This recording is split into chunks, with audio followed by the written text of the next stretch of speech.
Hvala, pozdravljeni in dobrodošli v Innovation. Sem vaša gostiteljica Lim Plohmajer in hvala, da ste se nam pridružili. Najprej naše glavne novice.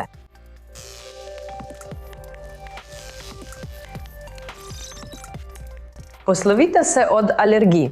To zagonsko podjetje hitro prepozna alergene v hrani, še preden običajen obrok postane zdravstvena nuja. To naj bi bila Silicijeva dolina izven Silicijeve doline. Vendar namesto tega en izraelski potni list je tehnološke sanje spremenil v mednarodno kontroverznost in skupnost prisilil k odhodu. Pogovarjamo se z izraelsko podjetnico v središču viharja. In pripravite se na akcijo, saj humanoidni roboti si izmenjujejo udarce v prvi kitajski ligi borb robotov z umetno inteligenco.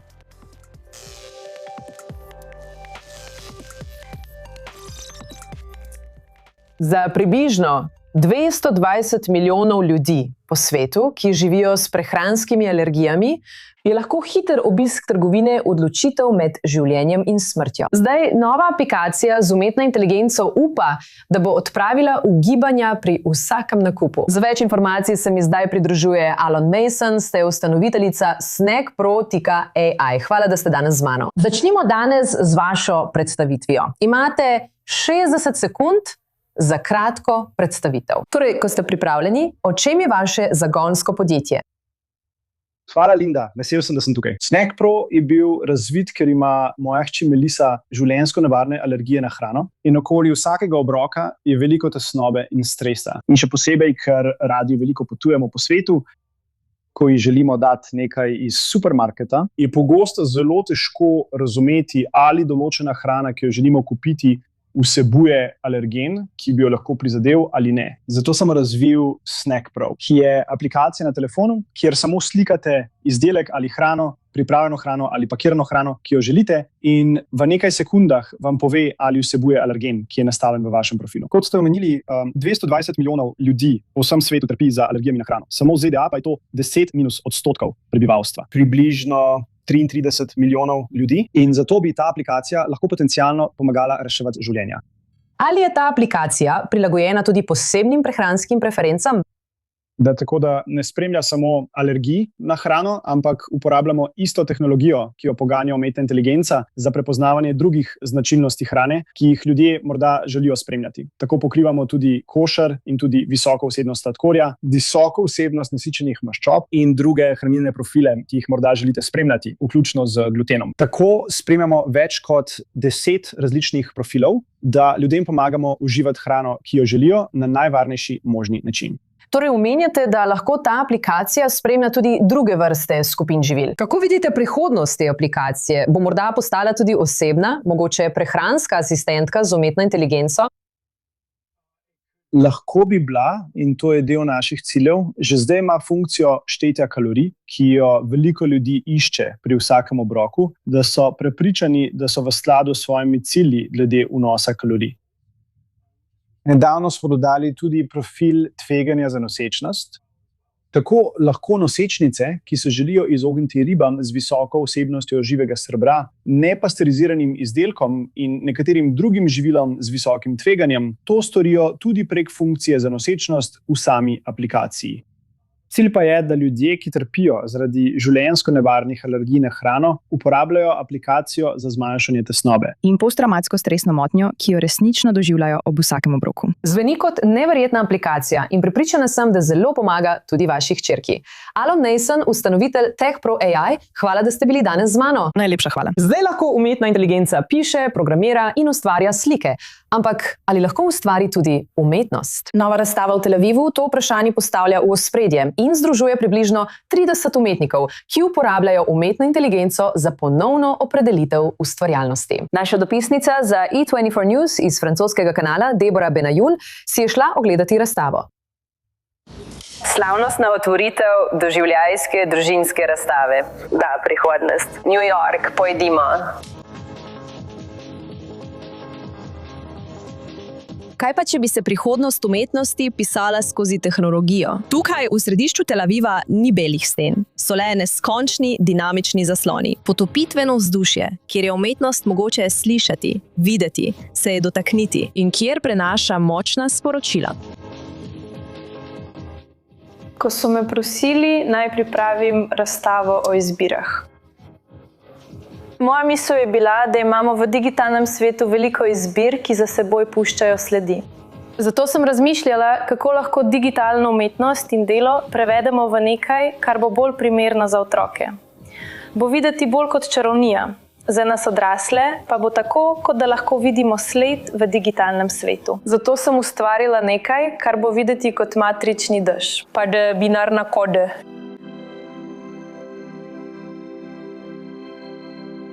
In preprosta kamera te lahko pripravi do razmišljanja. S kamero z globinskim senzorjem se lahko vidiš v pikselni umetnosti. In vsako tvoje gibanje dejansko pušča sled za sabo. In če se odločiš za trenutek ustaviti, samo obstani in si oglej svoj odsev, razkrije različne svetove. Kot da razkrije nekaj drugega, lahko samo čutiš in uživaš v tem, vendar je v ozadju skrito udarno sporočilo. In vidiš lahko, ko se ustaviš, sporočilo se razkrije samo. In lahko raziskuješ, kako tvoje gibanje in tvoje odločitve nekaj razkrijejo in pustijo sled. Wow, to je pravzaprav tisto, kar je v ozadju. Ta razstava je tudi priložnost, da postavimo pod vprašaj nekatere zmote. V tehnologiji, tako kot v življenju, lahko predmetom damo drugo življenje in se znova izumimo. V veselje tako otrokom, kot odraslim. Recikliram stvari. Najdem stvari, to je bila nekoč kuhinja, v redu. Najdem stvari, ki so večinoma iz lesa. V redu. Natisnem 3D dele in sestavim igro. Navdih črpam iz Instagrama, videoposnetkov in YouTubea. Preprosto najdem idejo in jo uresničim. Ne vem, kako se začne. Cilj pa poznam. Včasih projekt zavije levo ali desno. Ampak potem imam igre in res uživam, ko gledam ljudi, ki igrajo moje igre. Kupujem poceni stvari na AliExpressu. Programiram z umetno inteligenco večinoma. In to je to. Samo ustvarjam igre. Kot vsi vemo, ustvarjalnost nima meja. Avi Dar, študentka oblikovanja, se je odločila združiti glasbo, tehnologijo in religijo v svojem diplomskem projektu. Prihajam iz verne družine, kasneje pa sem postala nereligiozna. Med študijem judovstva so me začeli zanimati kantilacijski znaki, simboli, ki se pojavljajo v svetopisemskem besedilu. Nakazujejo, kako je treba besedilo brati glede na ritem, melodijo in skladnjo. Odločila sem se, da jih spremenim v izkušnjo. Vse kantilacijske znake smo vzeli in jih spremenili v melodijo, ki jo igramo na bobnih. Jaz, družina.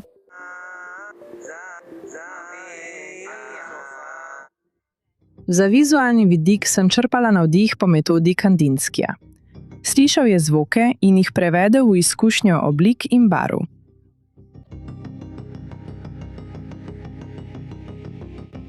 Prvo da za prihodnost vere smo začeli med vojno in bilo je, veste, kot luč, kjer veliko razmišljamo o tem, kako si lahko predstavljamo svojo prihodnost in poskušamo ne posvečati pozornosti temu, kar se dogaja. Prva glavna tema je bil čas. In z vsemi umetniki smo se pogovarjali, kaj je čas za nas, kaj je prihodnost, kaj je zdaj. Morda je zdaj že prihodnost. In okoli tega je veliko vprašanj. In tokrat sem izbrala glavno temo za razprave in umetnost in to je bil prostor možnosti. Kako lahko sprejemamo odločitve in najboljše odločitve nas bodo pripeljale v svetlo prihodnost. Pomagati združevati ljudi. To je pravzaprav cilj, ki ga ima Dar. Želela sem predstaviti vero v pozitivni luči. Trenutno je v državi veliko delitev. To je star razkol. Obstajajo ljudje, ki so proti veri ali pa v njej preprosto ne vedo veliko. In želela sem, da to postane bolj dostopno, ker več igram bobne. Sama sem Dobili smo mislila, nekaj da dela bom nadaljavo. združiti vse različne vidike mojega življenja. Glasba, vera, oblak in oblikovanje gibanja, ki ga obožujem. In jih združim. Jih v enoten, usklajen sistem, ki deluje. Način za osvežitev podobe umetne inteligence in tehnologije, hkrati pa predstavitev nove generacije umetnikov, ki samozavestno zrejo v prihodnost. Razstava bo na ogled še vsaj 2 tedna, ob ponedeljkih, torkih in sredah, tukaj v Tel Avivu. Zato si jo pojdite ogledati sami. Če spremenimo temo, bo strošek duševnega zdravja do leta 2030 po vsem svetu znašal 1,3 bilijona dolarjev. Torej se bo ta številka v 4 letih podvojila. Izrael je v edinstvenem položaju, da se spopade s to krizo. Da bi o tem razpravljali, se mi je zdaj pridružil vodilni strokovnjak za dobro počutje, dr. Avraham Gerer Mayer. Res je kar dolg naziv. Torej ste nevropsihologinja, raziskovalka, kliničarka, profesorica in mednarodna povezovalka. Hvala, da ste danes z mano. Najlepša hvala. Torej, odkrili ste novo vrsto posttravmatske stresne motnje. Imenuje se socialna posttravmatska stresna motnja. Lahko razložite, kaj to je? Imenuje se VUCA. Začetnica pomeni nestanovitnost. Nestanovitnost situacije, negotovost, kompleksnost, dvomnost in hiperpovezljivost. Hiperpovezljivost, hiperkomunikacija. In odkar je COVID, to je po vsem svetu in to pojasnjuje, zakaj se ljudje zbudijo bolj utrujeni, kot ko grejo spat. Ne morejo sprejemati odločitev, ne počutijo se dobro, imajo tesnobo zaradi teh elementov. In to je oblika posttravmatske stresne motnje, torej socialna posttravmatska stresna motnja po vsem svetu. Nekateri ljudje pa ga doživljajo bolj akutno, če je tesnoba večja. In to se združuje. To pojasnjuje, zakaj se vojaki ne vračajo v mir. Po vojni se vračajo v okolje, ki je vojno okolje. In zato je danes težko zdraviti PTSM. Ampak vi imate način, kako ga zdraviti. Naprimer, s stvarmi, ki ste jih prinesli v studio. Imamo način, kako ga zdraviti. Ne bi šel tako daleč. Imamo način, kako pomagati. V tem trenutku nihče ne more reči, da lahko zdravi PTSM samo z eno tehnologijo ali enim protokolom. Zato moramo narediti koktajl in imeti kognitivno intervencijo za nadgradnjo, tako rekoč programsko opremo in tehnološko intervencijo. Torej bomo naredili možgansko mapiranje, vidimo, kateri del možganov prejema ali ne prejema prave količine elektrike in potem z različnimi orodji lahko pomagamo ljudem. Naprimer namestite ga spredaj in zadaj na glavo in pošilja fotobiomodulacijo v čelno prefrontalno območje in v zadnji del glave. Ta deluje z zvokom. Ustvari različen zvok med levim in desnim ušesom, je binauralen. In to prisili tvoj možgani, da se potrudi razmišljati, da uravnava. In ko ljudje to počnejo, ne razmišljajo o svoji težavi. Tako pomaga pri zdravljenju PTSM. Tega damo na trebuh, ker obstaja povezava med stresom in prebavnim sistemom. Zato ga damo sem. Aktivira tudi živčni sistem. Pri tem se aktivira vagusni živec, ker je vagusni živec zelo pomemben, je prav tukaj. Ampak ko ljudje to vzamejo, se takoj bolj umirijo. In kmalu boste odprli verigo wellness klinik po vsej Izraelu. Povejte nam kaj več o tem. Ja, imenuje se dobro staranje, ker se problem staranja začne že pred rojstvom. Če ima mati tesnobo že med nosečnostjo, bo prišlo do sproščanja tesnobe, kemične snovi povezane s tesnobo, in to bo vplivalo na živčni sistem ploda za generacije naprej. Torej, naprimer, ta stvar tukaj pomaga pomiriti tudi to stvar tukaj. Torej, začnemo pred rojstvom in nadaljujemo do smrti, ker potrebe niso vedno enake. Vključuje pa tudi kartiranje možganov, ko naredimo zemljevid možganov. In to je zelo nova tehnologija z umetno inteligenco. In to je zelo koristno, ker lahko naredimo enako, kot že obstaja za odkrivanje raka s pomočjo mamografije.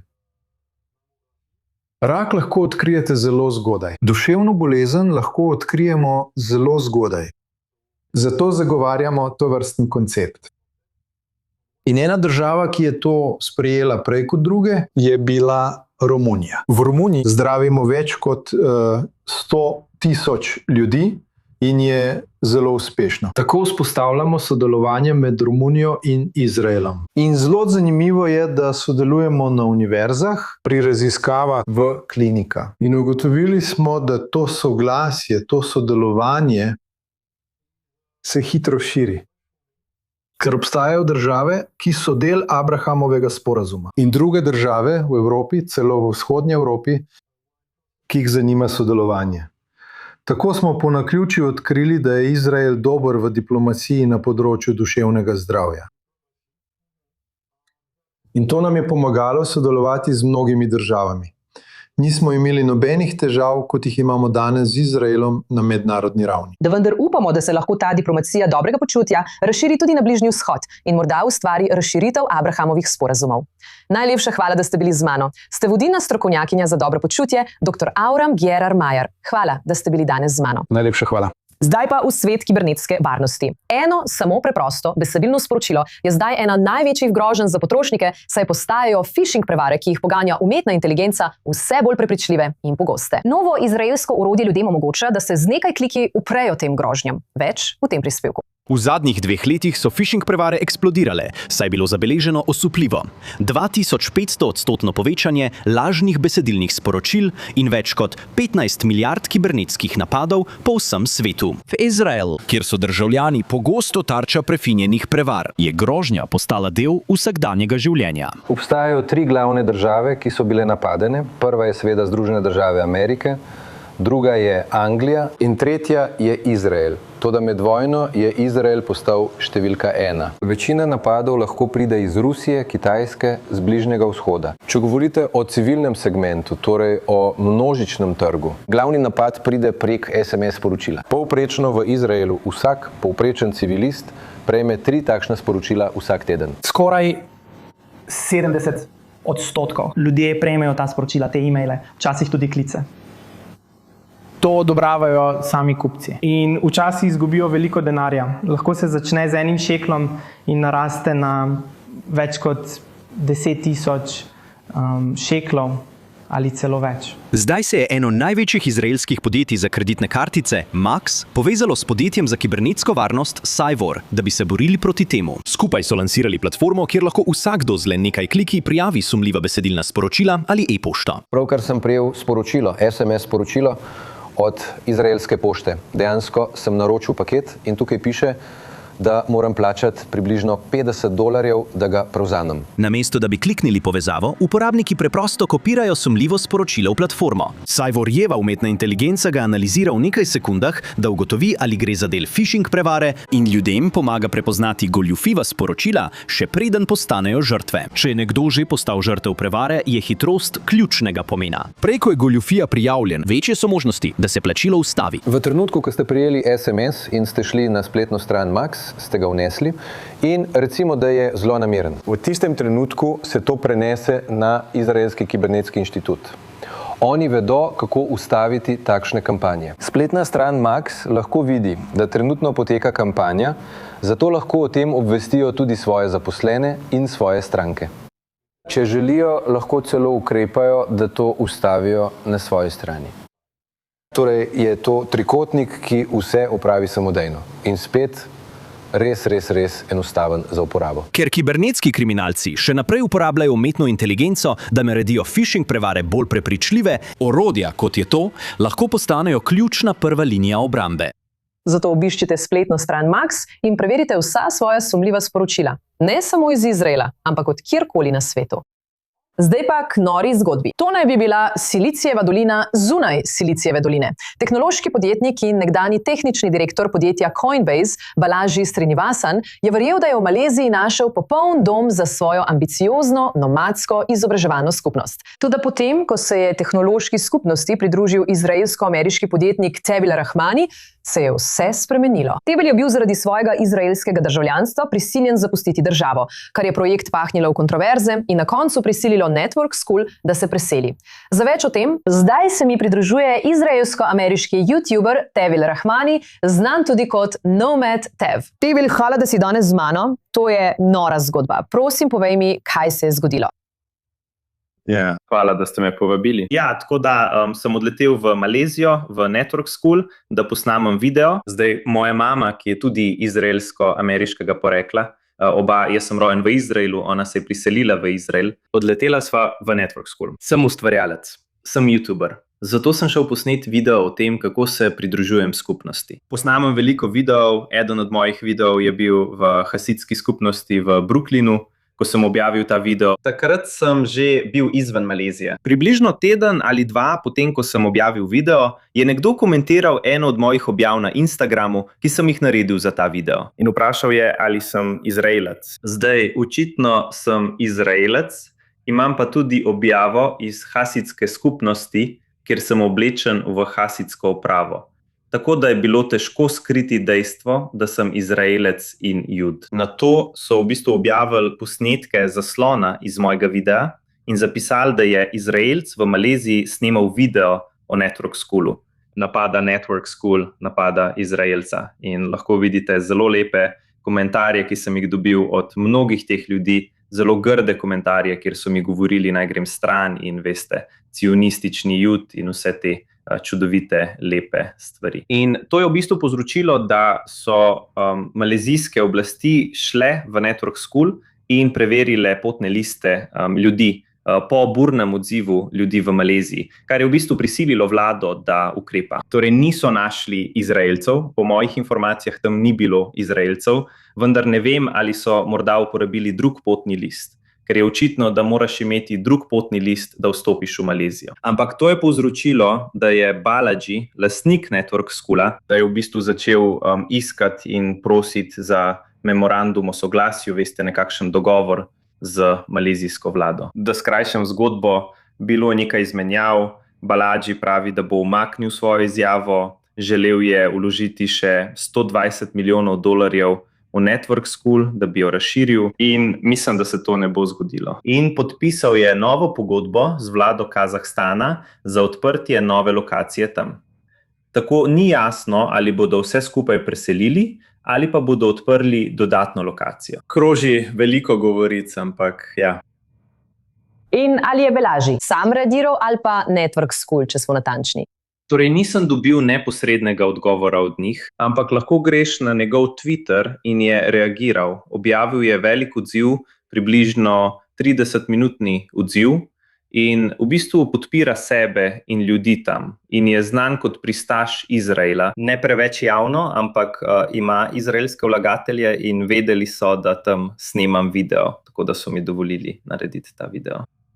In ja, torej... Ali misliš, da boš potovala v Kazahstan zaradi novega Network Schoola, da bi ga ponovno preizkusila?